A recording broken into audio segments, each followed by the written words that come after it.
नमस्कार साथियों, इस वीडियो में आप सभी का स्वागत है। और आज के इस वीडियो में हम बात करने वाले हैं पॉलिटेक्निक से रिलेटेड एक इंपॉर्टेंट क्वेश्चन के बारे में। स्टूडेंट्स का कमेंट ये था कि सर 11th के बाद पॉलिटेक्निक कर सकते हैं या फिर नहीं कर सकते हैं, या फिर नहीं कर सकते हैं। अगर कर सकते हैं तो कैसे, तो फुल प्रोसेस आपको जानने को मिलेगा। अगर आप जानना चाहते हैं तो वीडियो का अंत तक बने रहिए। साथियों, आप 11th के बाद पॉलिटेक्निक कर सकते हैं। 10th के बेस पर आपको अप्लाई करना होगा। इंजीनियरिंग की फील्ड में 2 डिप्लोमा कोर्स कराए जाते हैं। देखिए, ये जो डिप्लोमा कोर्स है ये 10th और 12th वाले की बात यहाँ पर हम कर रहे हैं। 3 साल का डिप्लोमा जो होता है इंजीनियरिंग में, उसके लिए ज़रूरी है कि आप कम से कम 10th पास हो। मतलब कि अगर आपने 10वीं की अच्छा पास कर लिए, देन आप उस डिप्लोमा कोर्स के लिए अप्लाई कर सकते हैं। 2 साल का जो डिप्लोमा कोर्स होता है उसके लिए ज़रूरी है कि आपने 12th किया हो फिजिक्स, केमिस्ट्री, मैथमेटिक्स से। यानी कि अगर आपने मैथमेटिक्स से 12th किया है, देन आप 2 साल का जो डिप्लोमा कोर्स है आप उसके लिए अप्लाई कर सकते हैं। अगर आप कम से कम 10th पास हैं तो आप 3 साल का डिप्लोमा जो है इसमें एडमिशन ले सकते हैं। 11th अगर आपने कर लिया है तब भी आपको 10th बेस पर अप्लाई करना है, आपको एडमिशन मिल जाएगा, कोई भी दिक्कत आपको नहीं होगी। ठीक है, अब सवाल यहाँ पर यह है कि कैसे करें। तो देखिए, अलग अलग स्टेट्स में एडमिशन का जो प्रोसेस है अलग अलग है। कुछ स्टेट्स में यानी कुछ राज्यों में इसके लिए एंट्रेंस एग्जाम कराया जाता है। स्टेट लेवल पर एंट्रेंस एग्जाम होता है। जैसे कि अगर हम बात करें उत्तर प्रदेश यानी कि यूपी की, तो यूपी में जीकप नाम का एंट्रेंस एग्जाम कराया जाता है, joint entrance examination council UP. इस एंट्रेंस एग्जाम के स्टूडेंट्स जो होते हैं वो एडमिशन ले पाते हैं अलग अलग गवर्नमेंट या फिर प्राइवेट पॉलिटेक्निक कॉलेजेस में।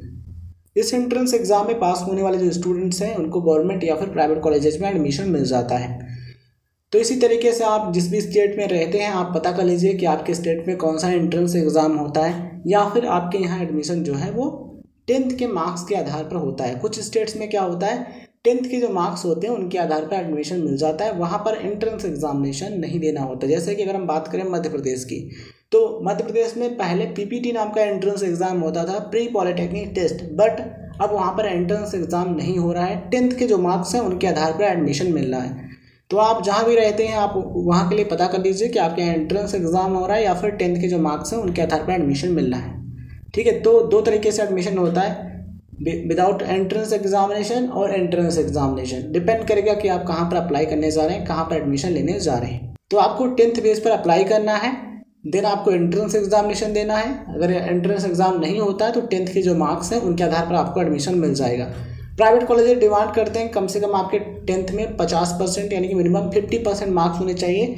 जबकि एंट्रेंस एग्जाम का जो फॉर्म निकलता है वहाँ पर यह लिखा होता है कि स्टूडेंट ने अगर कम से कम 35% यानी कि मिनिमम 35% मार्क्स के साथ 10th पास किया है वो भी फॉर्म भर सकता है। तो कम से कम आपके 35% होने चाहिए अगर आप एंट्रेंस एग्जाम का फॉर्म भरने जा रहे हैं। और अगर आप प्राइवेट कॉलेज से कोर्स करने जा रहे हैं डायरेक्ट एडमिशन वाला, देन 10th में कम से कम 50% होने चाहिए, तभी आप अप्लाई कर सकते हैं।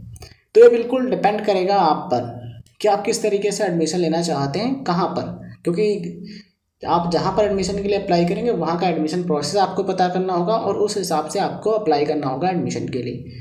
आई होप आपको सारी चीज़ें समझ में आ रही होंगी। डिप्लोमा इन इंजीनियरिंग करने के बाद आप जूनियर इंजीनियर यानी कि जेई बन सकते हैं। आप जूनियर इंजीनियर मैकेनिकल बन सकते हैं, जेई इलेक्ट्रिकल बन सकते हैं, जेई सिविल बन सकते हैं, जेई कंप्यूटर साइंस वाले बन सकते हैं, जेई आईटी सेक्टर में आप जॉब के लिए अप्लाई कर सकते हैं। जैसे कि अगर आप मैकेनिकल इंजीनियरिंग का डिप्लोमा करते हैं देन आप मैकेनिकल इंजीनियर कहलाते हैं।